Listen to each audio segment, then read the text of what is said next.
కర్ణాటకలో మాకు అకామిడేషన్ ఇచ్చిన ఏకైక వ్యక్తి రామకృష్ణ హెగ్డే. ఆ రోజు అక్కడ రఘుపతి గారు మంత్రి. రఘుపతి గారిని అప్పచెప్తే రాత్రింబగళ్ళు మాతో ఉండి మొత్తం ఎమ్మెల్యేలకు ఏం కావాలో చేసిన సందర్భం అది. దేశంలో ఉండే అన్ని రాజకీయ పార్టీలు, కాంగ్రెస్ ఇతర ప్రతిపక్షాలన్నీ కూడా 18 పార్టీలు జమకట్టాయి. ఒకే మాట, ఒకే డిమాండ్. మీరు చూస్తే గవర్నర్ రామ్లాల్ రీకాల్ చేయాలని పెద్ద ఎత్తున ఉద్యమాలు చేశారు. హేమీలు. ఈరోజు మీరు చూస్తే చరణ్ సింగ్, చంద్రశేఖర్, వాజ్పేయి గారు, అద్వానీ, జార్జ్ ఫెర్నాండెస్, కరుణానిధి, చండ్ర రాజేశ్వరరావు, మాక్కినేని బసవ పొన్నయ్య, ఇలాంటి వాళ్ళందరూ కేంద్రంలో నేషనల్ లెవెల్లో సారథ్యం వహించారు. ఇక్కడికి వస్తే వెంకయ్యనాయుడు గారు, ఇందర్సేన్ రెడ్డి గారు, దత్తాత్రేయ, సుందరయ్య గారు, ఇలాంటి మహామకులందరూ కూడా ఇక్కడంతా కూడా పోరాడారు. ఆ రోజు జ్ఞాపకాలు చూసుకుంటే కట్టుబట్టలతో నేను బయలుదేరి వెళ్ళిన తర్వాత 30 రోజులు మళ్ళా ఎన్టీ రామారావు గారు ముఖ్యమంత్రి అయిన తర్వాతనే ఇంటికి వచ్చాం. నేను ఒక్కడనే కాదు, నాలాంటి వాళ్ళు కొన్ని లక్షల మంది త్యాగాలు చేశారు, జైళ్ళకి వెళ్ళారు, పోరాటాలు చేశారు. అంతిమంగా ఎమ్మెల్యేలు కూడా మీరు చూస్తే ఒక పట్టుదల, ఎట్టి పరిస్థితుల్లో ప్రజాస్వామ్యం కాపాడాలి, ఎన్టీ రామారావు గారికి న్యాయం జరగాలని పట్టుదలతో పోరాడారు. సాధించామని చెప్పి కూడా నేను మీకు తెలియజేస్తున్నా. ఓసారి బాధ, ఆవేదన కలుగుతుంది. అదే సమయంలో మా అత్తగారికి అయితే క్యాన్సర్ కూడా ఉండేది. ఈయనకు హార్ట్ ఆపరేషన్ అయింది, ఆవిడకి క్యాన్సర్ ఉంది. ఆ తర్వాత ఈయన ముఖ్యమంత్రి అయిన తర్వాత ఆవిడ చనిపోయే పరిస్థితికి వచ్చారు. ఇది కుటుంబంలో ఒకసారి తలుచుకుంటే చాలా బాధ, ఆవేదన. అదే సమయంలో ఎన్టీ రామారావు గారి పట్టుదల చూస్తే తెలుగు జాతి, అందుకే ఎన్టీ రామారావు గారు చిరస్థాయిగా తెలుగు జాతి ఉన్నంత వరకు తెలుగువారి గుండెల్లో ఉండిపోతారు. అది ఆయన పోరాడినటువంటి పోరాట పటిమ. అలాంటిది మనం ఎవ్వరూ మరిచిపోలేం. తప్పకుండా మన ప్రయత్నాలు మనం చేస్తూనే ఉంటాం. ఈ దేశంలో భారతరత్న ఎన్టీ రామారావు గారికి ఇవ్వాలని అనునిత్యం పోరాడుతా వచ్చే వరకు, సాధించే వరకు ఈ పోరాటం ఆగదని మరొకసారి మీ అందరికీ విజ్ఞప్తి చేస్తున్నా. అందుకే తమ్ముళ్ళు ఎన్ని గుర్తుపెట్టుకుంటే డెఫినెట్గా మనం అది ఈ రోజా రేపా ఎల్లుండా తప్పకుండా ఎన్టీ రామారావు గారికి భారతరత్న వస్తుంది. దానికోసం పోరాటం చేస్తాం, సాధిస్తాం. ఈరోజు ఇంకో పక్క మనం చూస్తే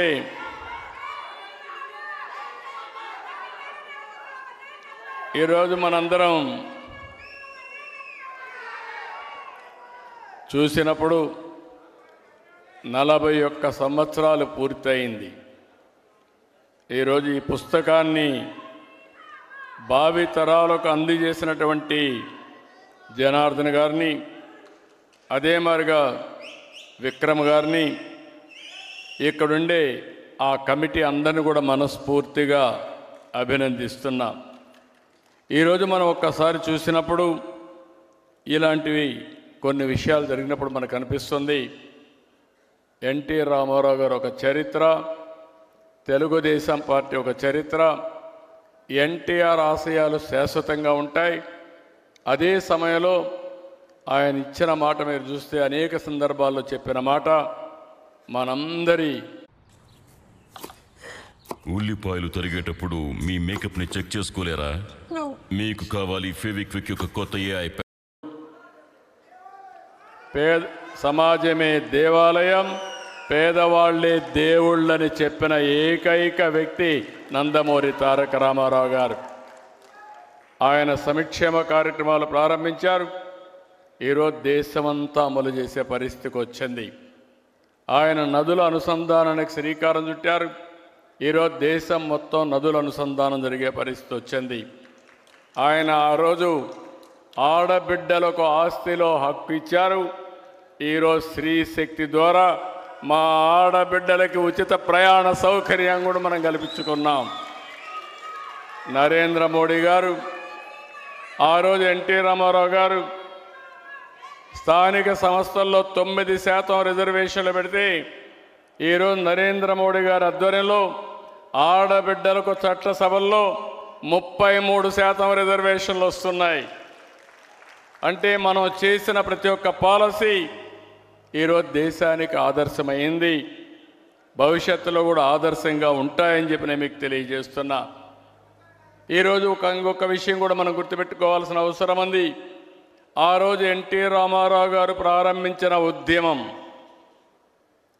యాంటీ కాంగ్రెస్ ఉద్యమం.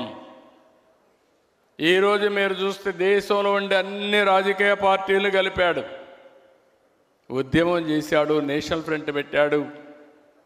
ఆయన చేసిన ఫౌండేషన్ చూస్తే ఈరోజు భారతదేశంలో ఎన్డీఏ ప్రభుత్వం సుస్థిరంగా ఉంటుంది. నరేంద్ర మోడీ గారు 11 సంవత్సరాలు పీఎం అయ్యారు.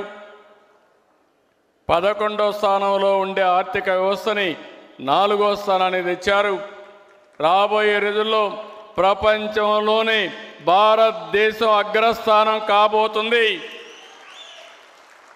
ఏ దేశానికి లేనట్టు సుస్థిర పరిపాలన భారతదేశానికి ఇచ్చిన ఘనత నరేంద్ర మోడీ గారు.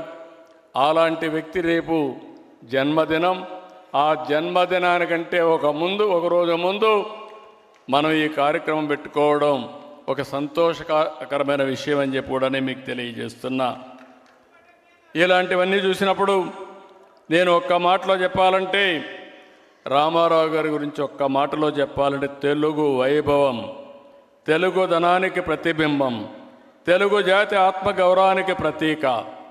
ఇది ఎవ్వరూ కాదనలేనటువంటి నగ్న సత్యం. నేను ఒక మాట చెప్పేవాడిని, ఇప్పుడు కూడా గుర్తుపెట్టుకోండి. ఎవరికి ఏ సమస్య పరిష్కారం కావాలన్నా అధైర్యపడక్కర్లేదు. నందమూరి తారక రామారావు గారి విగ్రహం ఒక్కసారి చూసి మీరు కానీ సంకల్పం చేస్తే ఇది సాధ్యం, సాధించి తీరుతామని చెప్పి కూడా నేను మీకు తెలియజేస్తున్నా. ఆయన జీవితం కూడా వడ్డించిన విస్తరి కాదు. ప్రతిదీ కష్టపడి చదువుకున్నాడు, చేశాడు.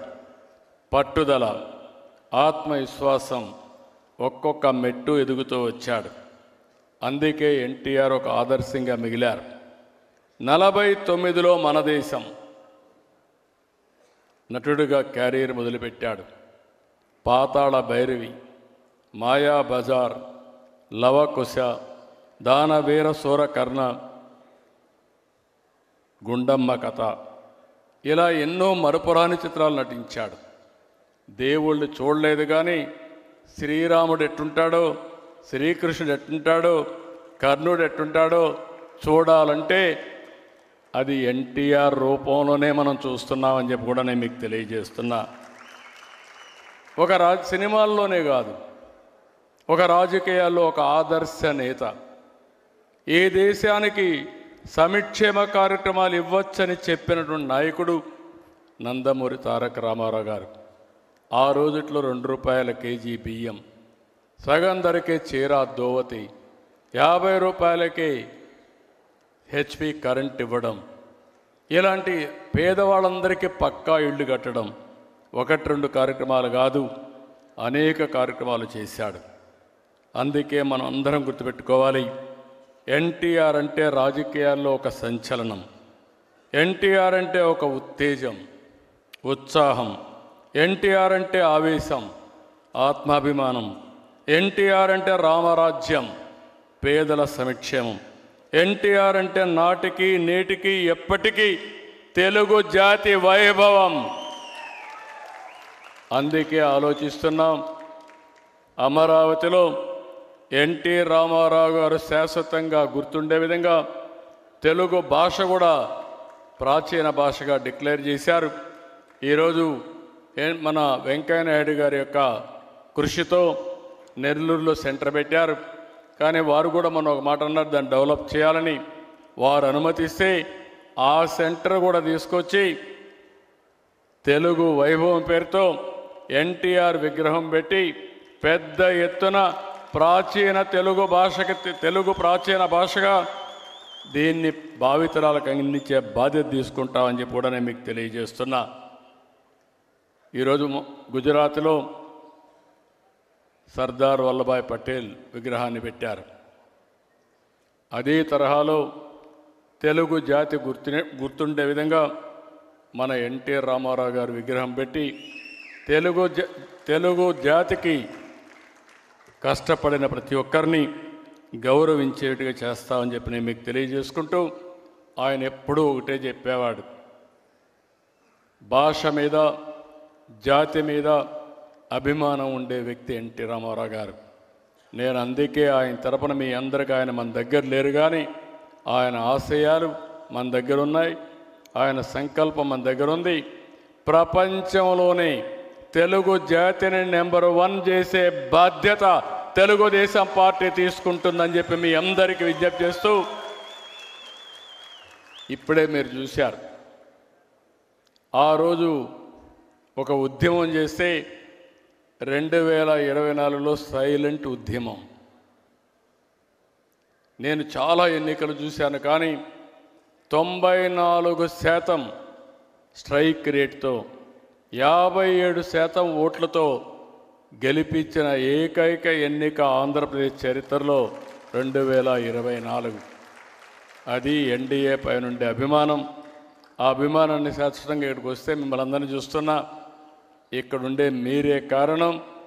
మీరందరూ సమిష్టిగా పనిచేసి అఖండ విజయాన్ని సాధించిన మిమ్మల్ని అందరినీ మరొక్కసారి మనస్ఫూర్తిగా అభినందిస్తూ, ఈరోజు మన నాయకుడిని మనం గుర్తుపెట్టుకుని మళ్ళీ భావితరాలకు అందించే విధంగా ఆయన చరిత్రని ముందుకు తీసుకుపోవాలని చెప్పి మిమ్మల్ని అందరినీ కోరుకుంటూ, ఈరోజు ఈ కార్యక్రమానికి ఇచ్చేసిన మిమ్మల్ని అందరినీ పేరు పేరున అభినందిస్తూ, ఈరోజు చాలామంది నాయకులు వచ్చారు, వాళ్ళందరికీ మనస్ఫూర్తిగా అభినందనలు. ఇంకో పక్క ప్రత్యేకంగా వెంకయ్యనాయుడు గారికి, ఇంకో పక్క వెంకటనారాయణ గారికి, ఇంకో పక్క త్రిపుర నుంచి ఆల్ ది వే ఇక్కడికి వచ్చిన ఇంద్రసేనారెడ్డి గారిని మీ అందరి తరపున అభినందిస్తూ ధన్యవాదాలు తెలియజేసుకుంటూ సెలవు తీసుకుంటున్నా. జై హింద్.